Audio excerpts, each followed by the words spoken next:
ইসলামের ৫ স্তম্ভের অন্যতম হচ্ছে নামাজ। ইসলামের প্রথম রুকুন ঈমান, এরপর নামাজ।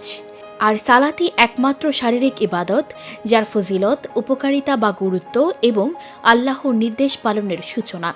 এবার নামাজ আদায়ে শারীরিক ও মানসিক উপকারিতার কথা উঠে এসেছে বিজ্ঞানের গবেষণায়। সুস্বাস্থ্যের জন্য নামাজ এক কার্যকরী টনিক। অজু থেকে শুরু করে নামাজ আদায় সম্পূর্ণ হওয়া পর্যন্ত প্রতিটি কাজই মানুষের সুস্থতার সঙ্গে সম্পর্কিত।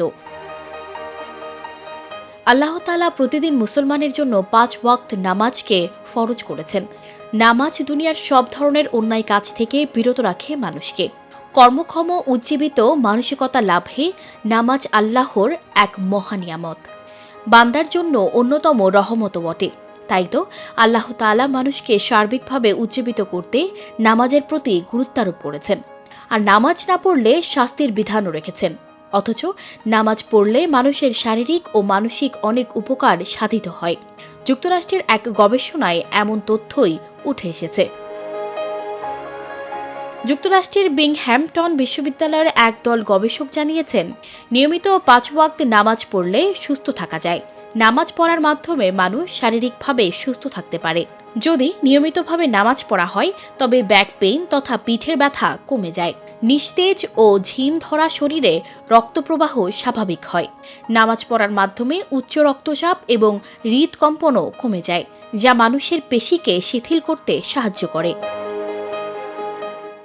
গবেষকরা দেখেছেন, নামাজের রুকু আদায় করার মাধ্যমে পিঠ, পায়ের উরু এবং ঘাড়ের পেশিগুলো সম্পূর্ণভাবে প্রসারিত হয়। রক্তপ্রবাহ যথাযথভাবে চলতে থাকে। শরীরের উপরের অংশে রক্তের প্রবাহ স্বাভাবিক মাত্রা ফিরে আসে।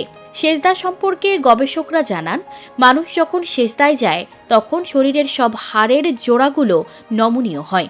হাড়ের ওপর যে চাপ পড়ে তা স্বাভাবিক ও শিথিল হয়। সেজদার জন্য জমিনে মাথা রাখার কারণে মস্তিষ্কে রক্ত সঞ্চালন স্বাভাবিক হয়, উচ্চ রক্তচাপ কমে যায়।